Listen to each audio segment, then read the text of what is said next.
जय श्री जगन्नाथ भाई मैंने सर्वप्रथम गुरुदेव गणपति और जगदम्बा को प्रणाम करी आज आम आम आस्ट्रोलोजी सेशन आरंभ करी आस्ट्रोलोजी सेशन क्रम आम नक्षत्र सीरीज करूँ नक्षत्र सीरीज क्रम आम बहुत सारा नक्षत्र कंप्लीट करिचे आम एपर्यंत हस्ता नक्षत्र पर्यंत कंप्लीट करिचे आज आम पढ़ा चित्रा नक्षत्र ये चित्रा नक्षत्र भितर मु कही रखे जे आम नक्षत्र सीरीज गुड़ा पढ़ुचे कहीं नक्षत्र सीरीज गुड़ा ये पढ़ुचे कि पुरातन जुगे वैदिक जुगे जिते कौन डेभलपमेंट डेभलप्ड प्रेडिक्शन टेक्निक फलादेशर टेक्निक नथिले सेतेबेले एई नक्षत्र को बेस करके ही फलादेश करा जाउतला एवं एते सठिक मात्रा रे आसुतला जे कहवा बाहरे कारण रूट जेकोसी भाव में आपण मानकर प्लानेट बसी थांतु से प्लानेट कौन गोटे नक्षत्र बसीथिबे तेणु से नक्षत्र ऊपर बेस करी से प्लानेट फलादेश देबे मु आपन गोटे छोट गोटे डेमो आपन देबाकू चाहूची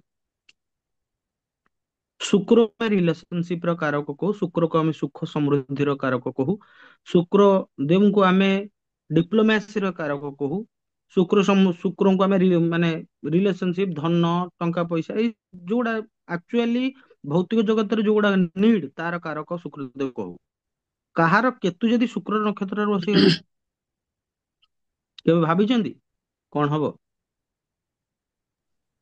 काहेकि एस्ट्रोलॉजी एते क्लमजी काहेकि काहेकि गोटे सियोर सर्टन कही हेबनी कि जिनस सहित यह हब कारण एस्ट्रोलॉजी रे केबे गोटिए प्रिंसिपल ऊपर वर्कआउट करेनि हम्म। आपण दशा भितर 10टा दशा अछि विंशोत्तरी अछि अष्टोत्तरी अछि योगिनी दशा अछि हजार प्रकार दशा अछि सबू जत्ते भी दशा अछि बेस्ड ऑन नक्षत्र सिस्टम नक्षत्र को बेस करके दशा करा जाइछि कारण नक्षत्र को आपण जदि दशा अध्याय पढ़िबे सेटा नक्षत्र को बेस करी ही कराइछि कारण नक्षत्र जो प्लैनेट बसिला से तदनुपातिक रिजल्ट दବ तेणु ଯେତିକି ଦଶା ସିଷ୍ଟମ ବନିଛି ସେଇଟା ନକ୍ଷତ୍ରକୁ ବେସ୍ କରି ବନିଛି ବୋଲି ଆମେ ଡାଇରେକ୍ଟ କହିପାରୁଛୁ କି ହଁ ଏ ଦଶାରେ ଏଇଟା ଏଇଆ ହବ ଆଜି ପର୍ଯ୍ୟନ୍ତ ବି ଆଜି କଳି ଯୁଗରେ ସବୁଠୁ ବେଷ୍ଟ ଟେକ୍ନିକ ଅଫ ଦଶା ରିଡିଂ ହଉଛି ବିଂଶୋତ୍ତରୀ ଦଶା ଟେକ୍ନିକ ବିଂଶୋତ୍ତରୀ ଦଶା ପିଓରଲି ବେସ୍ଡ ଅନ୍ ନକ୍ଷତ୍ର ମହର୍ଷି ପରାଶର କହୁଛନ୍ତି କି ବିଂଶୋତ୍ତରୀ ଦଶା କଳିଯୁଗ ପାଇଁ ଶ୍ରେଷ୍ଠ ଆଉ ତା ଦେହରେ ରାହୁ କେତୁଙ୍କର ଯୋଉ ଆକ୍ସିସ ଦେଖିକି ଆମେ ଅଷ୍ଟୋତ୍ତରୀ ଦେଖୁ ଯୋଗିନୀ ଦେଖୁ ବିଭିନ୍ନ ପ୍ରକାର ଦଶା ଦେଖୁ କିନ୍ତୁ ମୋର କହିବାର ତାତ୍ପର୍ଯ୍ୟ ଆପଣ ମାନଙ୍କୁ ଏଇଆ ଯେ ଆପଣ ମାନେ ନକ୍ଷତ୍ରକୁ ସବୁ ତ ମନେ ରହିବନି ଆପଣ କିନ୍ତୁ ନକ୍ଷତ୍ରର ବେଷ୍ଟ ବେଷ୍ଟ ବେଷ୍ଟ ପ୍ରେଡିକ୍ସନ ଗୁଡାକ ଉପରେ ଭାବୁଥାନ୍ତୁ ଏବଂ ସେଗୁଡା ଆଗକୁ ଯାଇ ଆମେ ତାକୁ ରିଲେଟ କରିବା କୋରିଲେଟ କରିବା ତେବେ ଚାଲନ୍ତୁ ଆରମ୍ଭ କରିବା ଆମେ ଚିତ୍ରା ନକ୍ଷତ୍ର ଚିତ୍ରା ନକ୍ଷତ୍ର ଆମର ମଙ୍ଗଳଙ୍କର ମଙ୍ଗଳ ଏଇ ନକ୍ଷତ୍ରର ଗ୍ରହ ୟାର ଦେବତା ହଉଛନ୍ତି ତ୍ୱଷ୍ଟା ଯାହାଙ୍କୁ ବିଶ୍ଵକର୍ମା ବି କୁହାଯାଏ ଠିକ ଅଛି ନା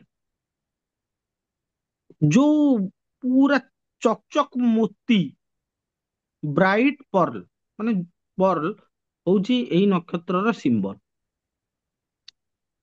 ଧର୍ମ ଅର୍ଥ କାମ ମୁଖ୍ୟ ଭିତରୁ କାମ ପୁରୁଷାର୍ଥ ଅଣ୍ଡରରେ ଚିତ୍ରା ନକ୍ଷତ୍ର ଆସେ ୟାର ଗଣ ହଉଛି ରାକ୍ଷାସ ଏହାର ବର୍ଣ୍ଣ ହଉଛି କୃଷକ ଶୂଦ୍ର ସର୍ଭେଣ୍ଟ ଯୋଉ ୟାର ଚିତ୍ରା ନକ୍ଷତ୍ରର ତତ୍ଵ ହଉଛି ନିଜସ୍ୱ ତତ୍ଵ ହଉଛି ଅଗ୍ନି ତତ୍ଵ ବ୍ରହ୍ମା ବିଷ୍ଣୁ ମହେଶ୍ୱରଙ୍କ ଭିତରୁ ଚିତ୍ରା ନକ୍ଷତ୍ର ଭଗବାନ ବିଷ୍ଣୁ ରୁଲ କରନ୍ତି ଆଉ ଏ ଚିତ୍ରା ନକ୍ଷତ୍ରକୁ ଯୋଉ ପ୍ରାଣୀ ରିପ୍ରେଜେଣ୍ଟ କରେ ସିଏ ହେଲା ଫିମେଲ ଟାଇଗର ମାନେ ବାଘୁଣୀ ବୋଲି ଯାହାକୁ ଆମେ ଓଡିଆରେ କହୁ ଆଉ ଚିତ୍ରା ନକ୍ଷତ୍ରକୁ ଯୋଉ ପକ୍ଷୀ ରିପ୍ରେଜେଣ୍ଟ କରେ ସିଏ ହେଲା ବଗ ତାକୁ ଇଂଲିଶରେ ତାର ହେରନ ରହିବ ତାର ମିନିଂ ବଗ ମାନେ ଧଳା ବଗ ଆଉ ସବୁଠୁ ବେଷ୍ଟ ପାର୍ଟ ଯେ ଚିତ୍ରା ନକ୍ଷତ୍ରର ଯୋଉ ଗଛ ହଉଛି ବେଲ ଗଛ ଏବଂ ସେଉ ଗଛ ଯୋଉ ଗଛ ରିପ୍ରେଜେଣ୍ଟ କରେ ଚିତ୍ରା ନକ୍ଷତ୍ରକୁ ସେଟା ହଉଛି ବେଲ ଗଛ ଆଉ ସେଉ ଗଛ ଯଦି କୌଣସି ଲୋକ ଚିତ୍ରା ନକ୍ଷତ୍ରରେ ଜନ୍ମ ହେଇଥିବ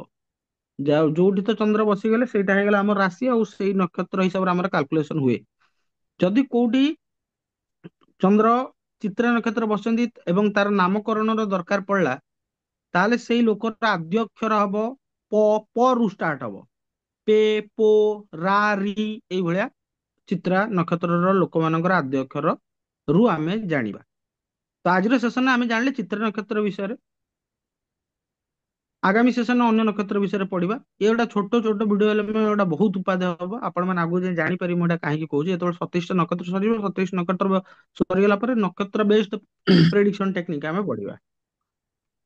ଏବଂ ନକ୍ଷତ୍ର ବେସ୍ଡ ପ୍ରେଡିକ୍ସନ ଟେକ୍ନିକ ରେ ଆପଣ ମାନେ ଲୋକର ଇଣ୍ଟରନାଲ କୋର କୁ ଜାଣିପାରିବେ ଯେ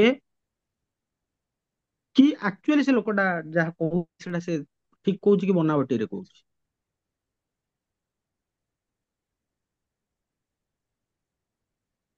ଆପଣଙ୍କୁ ସବୁଠୁ ଅନେଷ୍ଟ କିଏ ଲାଗେ, ମାନେ ଗ୍ରହ ଜଗତର ଅନେଷ୍ଟ କିଏ ଲାଗେ? ଗୁରୁଦେବ ବୃହସ୍ପତି ଅନେଷ୍ଟ ଲାଗନ୍ତି। ବୁଧ ହେଲେ ବାଣୀର ପ୍ରତୀକ। ମୁଁ ଆପଣଙ୍କୁ ଗୋଟେ ସିମ୍ପଲ ଏକ୍ଜାମ୍ପଲ ଦଉଛି। ବୁଧ ହେଲେ ବାଣୀର ପ୍ରତୀକ। ଏବେ ବୁଧ ଦେବ ଯଦି କାହାର ଅ ବୃହସ୍ପତି ଦେବଙ୍କର ନକ୍ଷତ୍ର ବସିଥାନ୍ତି ତାହେଲେ କଣ? କେବେ ବି ସେ ଲୋକ ଯାହା କହୁଥିବ ସର୍ବଜନ ହିତାୟ ସର୍ବଜନ ସୁଖାୟ କହୁଥିବ। ଆଉ ଯଦି ବୁଧଦେବ ରାହୁର ନକ୍ଷତ୍ରରେ ବସିଗଲେ?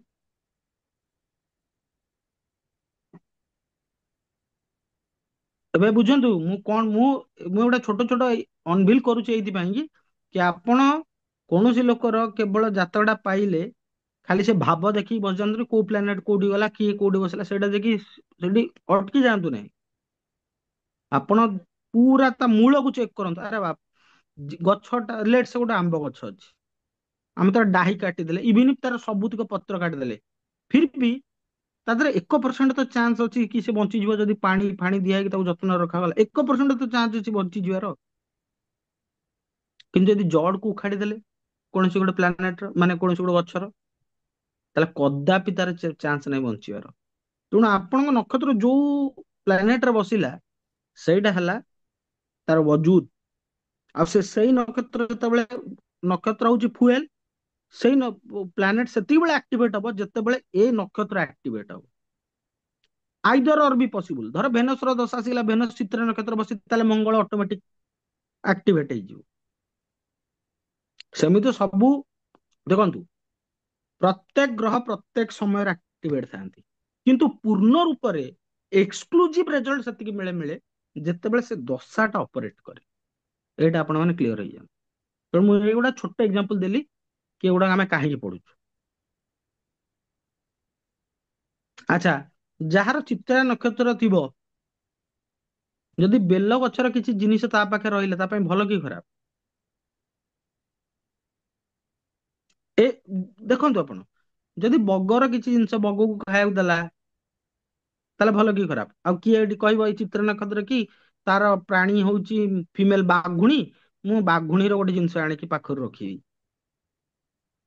ଏଇଟା ପସିବଲ କି? ଗୋଟେ କମନ ଗୋଟେ ନଲେଜ ଆପଣ ବୁଝନ୍ତୁ। ଏତେ ଛୋଟ ଛୋଟ ରିମେଡି ଆପଣ ମାନେ କରିପାରିବେ ଘରେ ବସିକି, ଯୋଉଟା କି କୋଟି ଟଙ୍କା ଖର୍ଚ୍ଚ କଲେ ହବ, ସେଟା ଟଙ୍କାଟେ କଲେ ବି ହବ, ଟଙ୍କାଟେ ଖର୍ଚ୍ଚ କଲେ ବି ହବ।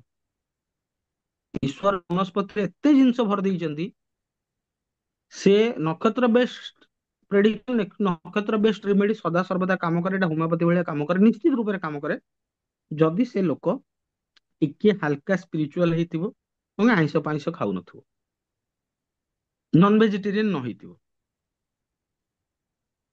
ପିଓରଲି ଭେଜିଟେରିଆନ ହେଇଥିବା ଦରକାର। ଏଇଟା ଥିଲା ଚିତ୍ରା ନକ୍ଷତ୍ର। ଆଗାମୀ ସେସନରେ ଆମେ ଅନ୍ୟ ନକ୍ଷତ୍ର ବିଷୟରେ ପଢିବା। ଆଜିର ସେସନ ପାଇକି ସମସ୍ତଙ୍କୁ ଜୟ ଶ୍ରୀ ଜଗନ୍ନାଥ।